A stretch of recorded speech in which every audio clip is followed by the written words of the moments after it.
John said, I'm Director of the Industrial Liaison Program in the Office of Corporate Relations at MIT. And let me just give you a little context for why we're doing this. Many of you probably know MIT has the largest level of corporate investment of any university in the world. It's if we roll in research that's sponsored by corporations, if we roll in the commercialization activities, the licensing that MIT does, it's the executive education programs and so forth. It's well over $300 million a year in corporate sponsored programs at MIT.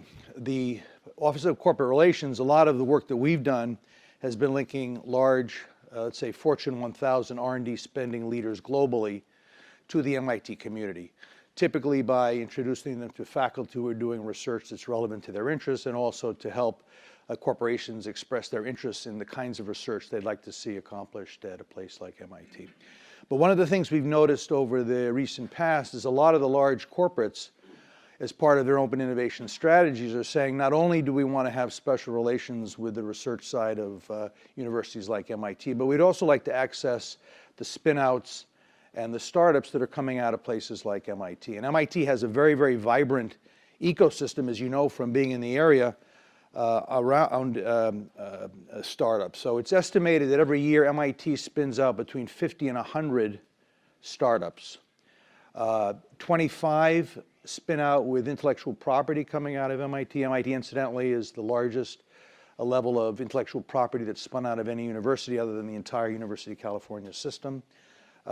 So very vibrant ecosystem of which you are all a part of. So the effort here, and we're piloting, as Tron said, is saying how can we better link the large corporate members who really are the major funders of corporate research at MIT, and then engage MIT most effectively with what's being spawned out of MIT in the area of startups and in the surrounding ecosystem. And we think that there's a role that we can play in making those introductions. So we do that through these kinds of programs, which we're piloting. I think this is the 5th or 6th that we've done on this. We've done one on robotics, one on mobile applications. The last one was on biotechnology, and then now we have this one on energy. Next one we have is on food technology, which will be in April. In addition to this, we highlight MIT-connected startups at our conferences. We put on about 10 to 12 major conferences each year. We'll be having a delegation in Sao Paulo, Brazil, outside of Shanghai, China in May.